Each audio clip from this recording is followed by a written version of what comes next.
Hello friends, welcome back दोस्तों। कैसे हैं आप सभी लोग। आशा करता हूं कि आप सब लोग मस्त होंगे, मज़ा कर रहे होंगे। फ्रेंड्स, अभी एक बहुत ही तगड़ी न्यूज़ निकल के आ रही है कि क्या ईरान इजराइल के हमले से खुद को बचा सकता है। क्या ईरान के पास इतने मजबूत डिफेंस सिस्टम मौजूद हैं कि जो अगर इजराइल उनके ऊपर हमला कर दे अपनी पूरी ताकत के साथ तो वो अपने आप को बचा सकता है ईरान। तो फ्रेंड्स, देखना काफ़ी इंटरेस्टिंग होने वाला है, क्योंकि अभी हाल ही में खबर भी मिली थी कि रशिया ने भी अपना डिफेंस सिस्टम भेजे हुए हैं ईरान को। तो देखते हैं कि आखिर ईरान के पास कितने डिफेंस सिस्टम मौजूद हैं, तो हम लोगों को भी एक अंदाज़ा लगेगा कि ईरान कहां तक टक्कर देता है इजराइल को। चलिए दोस्तों, वीडियो शुरू कर देते हैं और वीडियो एंड तक जरूर देखिएगा, बहुत ही मज़ा आने वाला है वीडियो में। दोस्तों, ईरान ने जब इजराइल पर अपनी सैकड़ों बैलिस्टिक मिसाइलों से हमला किया था, तब इजराइल ने अमेरिका, यूके और जॉर्डन जैसे देशों की मदद से ईरान की अधिकतर मिसाइलों को हवा में ही इंटरसेप्ट करते हुए अपने को होने वाले डैमेज को काफी ज्यादा मिनिमाइज कर दिया था। लेकिन अब इजराइल की बारी है ईरान पर जबरदस्त हमला करने की, और इजराइल की तरह ईरान के पास यूएस, यूके जैसे देशों का सपोर्ट नहीं है, और अब ईरान को अकेले अपने दम पर ही इजराइल के अपकमिंग हमलों को रोकना होगा। ऐसे में क्या ईरान इतना कैपेबल है कि वह अकेले ही इजराइल की 5th generation stealth fighter jet F-35 या इजराइल की जेरिको 2 और जेरिको 3 जैसी हाइपरसोनिक बैलिस्टिक मिसाइलों को रोक सके? अब हालांकि ये एक बेहद मुश्किल काम साबित होने वाला है, और अब तक दुनिया के किसी भी देश ने ऐसा करके तो नहीं दिखलाया है, और ये देखना बेहद दिलचस्प होगा कि क्या ईरान ऐसा कर पाता है या नहीं।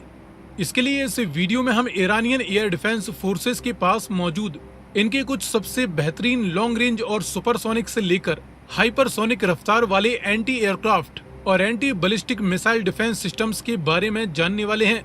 लेकिन वीडियो में आगे बढ़ने से पहले इस वीडियो को लाइक करते हुए चैनल को सब्सक्राइब करना ना भूलें। अब चलिए शुरू करते हैं। इसमें सबसे पहला नाम है Sayyad long range surface to air missile defence system का। इसके 3 वेरिएंट्स हैं, सैयाद 1 और इसके अपग्रेडेड वेरिएंट सैयाद 2 एंड 3, और इन तीनों की ही करीबन 600 यूनिट्स ईरान के पास हैं। और ये तीनों ही एयर डिफेंस सिस्टम्स 80 से 100, 100 से 120 और फिर 120 से 150 किलोमीटर की रेंज तक और 27 से 30 किलोमीटर की ऊंचाई तक के टारगेट्स को ट्रैक कर सकते हैं। और इसकी इंटरसेप्टिंग मिसाइलों की रफ्तार 3.5 से लेकर 5.5 मैक तक बताई जाती है। सैयाद 3 की रडार स्टेल्दी एयरक्राफ्ट्स को भी डिटेक्ट कर सकती है, ऐसा दावा ईरान करता है। इसके बाद है S-200। ये एक रशियन एयर डिफेंस सिस्टम था जिसे अपग्रेड करते हुए ईरान ने फज्र 8 के रूप में तैयार कर लिया है, जिसकी रेंज 200 से लेकर 250 किलोमीटर तक है। और इसे और भी अपग्रेड करते हुए इन्होंने तैयार कर लिया है S-200 घरेलू मिसाइल डिफेंस सिस्टम, जिसकी रेंज 250 से 350 किलोमीटर तक है और एल्टीट्यूड 40 किलोमीटर है। इसकी इंटरसेप्टिंग मिसाइल की रफ्तार 6 मैक तक पहुंच जाती है, और इन दोनों की ही मिलाकर 400 से ज्यादा यूनिट्स ईरान के पास हैं। इसके बाद इनके पास है S-300, जो कि ईरान ने डायरेक्टली रशिया से ना सही लेकिन किसी न किसी प्रकार गुप्त रूप से हासिल कर लिया है। इसकी रेंज 150 किलोमीटर है और एल्टीट्यूड 27 किलोमीटर है, और इसकी मिसाइल की स्पीड 6 से लेकर 7.5 मैक तक पहुंच जाती है। इसकी 4 बैटरी यूनिट्स फिलहाल ईरान के पास हैं।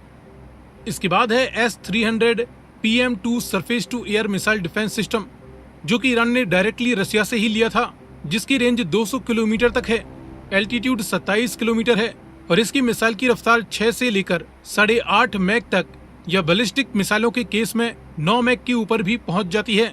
इसकी 40 बैटरी यूनिट्स फिलहाल ईरान के पास हैं। इसके बाद ईरान ने इसी साल अपने खुद के नए anti ballistic missile defence system Arman को तैयार कर लिया है। यह अपनी 360 डिग्री डिटेक्शन की रडार के दम पर एक साथ मल्टीपल टारगेट्स को डिटेक्ट एंड एंगेज कर सकता है। इसकी रेंज 180 किलोमीटर तक है और इसकी रफ्तार 5 से लेकर 6.5 मैक तक बताई जाती है। इसके बाद है ईरान का self made Bavar 373 advanced long range surface to air missile defence system, जिसकी रेंज 230 किलोमीटर है और इसके अपग्रेडेड वेरिएंट की रेंज 300 किलोमीटर तक है। इसका एल्टीट्यूड 30 किलोमीटर तक है। इसकी दर्जन भर से भी ज्यादा बैटरी यूनिट्स फिलहाल ईरान के पास हैं। इसके अलावा खबरें हैं कि इस साल ईरान ने सीक्रेटली रशिया से S-400 एंटी एयर और anti ballistic missile defence system भी खरीद लिया है। हालांकि इसकी जानकारी अभी पब्लिक नहीं की गई है।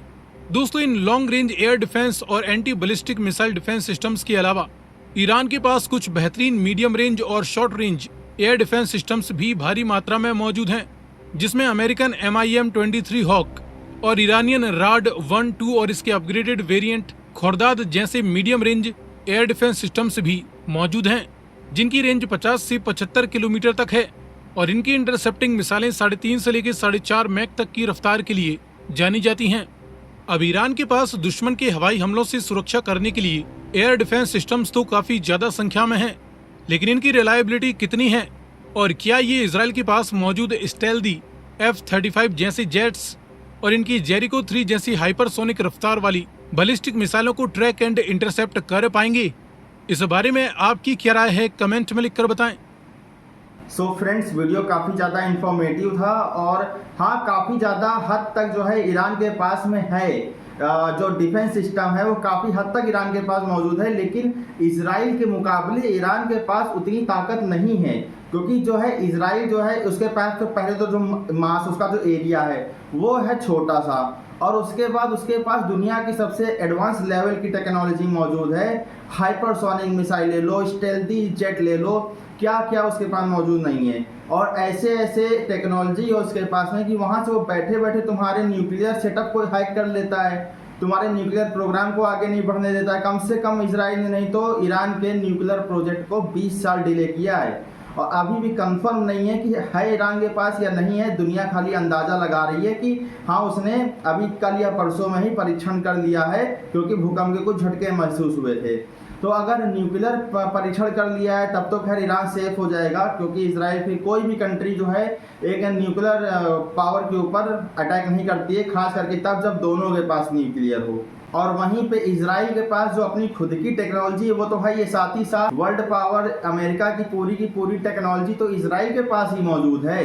उसका GPS जो है पूरी दुनिया में एक्टिव होकर के रखा है, पूरी दुनिया में तुम ऊपर से सैटेलाइट से देख लेगा तुम क्या कर रहे हो क्या नहीं कर रहे हो, सारा कुछ बता देगा देख करके। तो उसके बाद तुम क्या ही कर लोगे, तुम उसके ऊपर अटैक की योजना बनाने जाओगे। उसकी खुफिया एजेंसी मोसाद इतनी खतरनाक है कि वो तुम्हें घर में घुस के मारेगी। तुम कोई प्लान बनाओ उससे पहले ही उसको पता रहता है मोसाद को कि क्या होगा क्या नहीं होगा।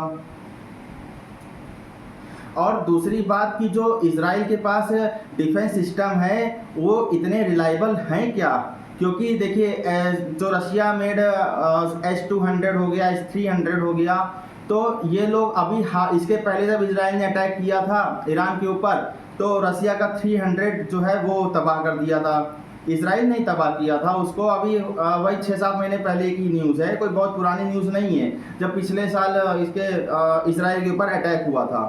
और वहीं पर रही बात S-400 की, तो S-400 पता नहीं ईरान ने लिया है रसिया से कि नहीं लिया है।